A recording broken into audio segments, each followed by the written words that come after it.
Part 8: The final Thanksgiving. Almost exactly 1 year after the Thanksgiving that changed everything, I found myself standing in front of Jennifer's house once again. The same driveway. The same front door. The same holiday decorations. At first glance, nothing had changed. But everything had changed. Especially me. A year earlier, I had arrived hoping to feel included. Hoping to feel loved. Hoping to feel like family. This year, I arrived with something much more important. The truth. And before the day ended, everyone at that table would hear it. I stepped inside carrying a small folder. Nothing more. No casserole. No pie. No homemade recipes. Just a folder. The irony wasn't lost on me. Last year Jennifer had brought a folder to lunch. This year I brought one to Thanksgiving. Life has a funny sense of symmetry. The house buzzed with activity. Grandchildren laughed. Football played on the television. Relatives filled the rooms.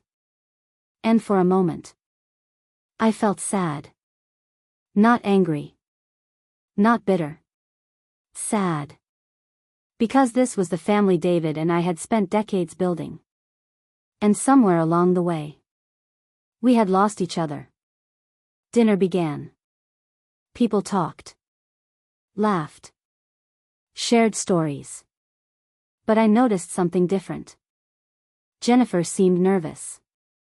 Michael seemed distracted. Neither could quite meet my eyes. Maybe guilt has a way of revealing itself. Maybe they sensed something was coming. Maybe deep down, they already knew. When dessert arrived, I stood up. The room gradually became quiet. 20 faces turned toward me. Waiting. Curious. Confused. I smiled gently. Then began. I want to thank everyone for being here today. A few people nodded. I continued. Last Thanksgiving changed my life. Jennifer immediately looked down. Michael shifted uncomfortably. They knew. At least part of it. For a long time, I believed getting older meant becoming less important. The room remained silent. Less visible. Less heard. Less valuable. I paused. But over the last year, I learned something. I looked around the table. Meeting every pair of eyes. My value was never determined by what I owned. Not my house. Not my savings. Not my possessions. My value comes from who I am. Nobody spoke. The room felt frozen. Even the children had stopped talking. Over the past year, I discovered that decisions were being discussed about my future. Jennifer closed her eyes. Michael stared at the table. The truth had finally arrived. I was hurt. My voice remained calm. But eventually I realized something important. Hurt can either make you bitter or make you wiser.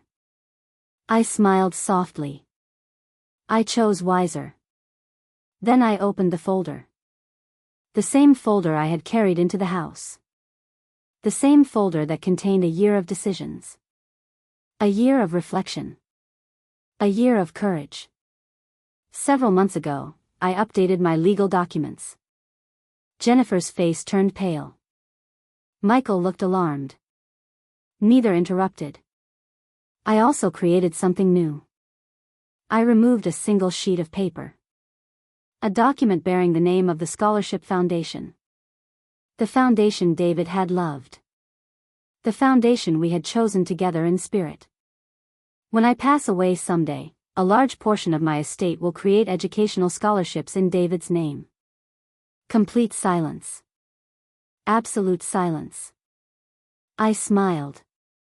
Because suddenly I felt David beside me. Not literally. But in spirit. In memory. In purpose. Young people who never had the opportunities we had will receive help. They'll attend college. They'll build careers. They'll create futures. And David's name will continue helping people long after we're both gone. Tears filled several eyes around the room, including mine. Then I looked directly at Jennifer and Michael.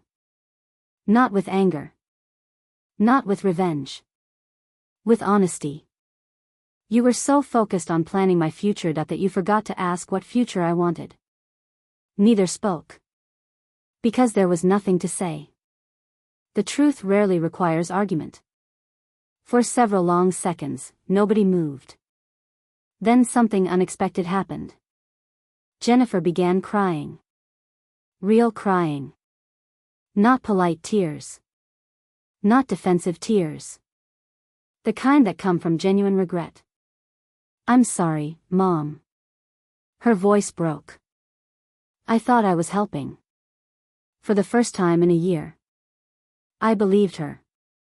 Not because she had been right. Because she finally understood she had been wrong. Michael lowered his head. Then quietly said, "I'm sorry too." 3 simple words. Words I had needed to hear for a very long time. The room remained silent. Waiting. Watching. Wondering what would happen next.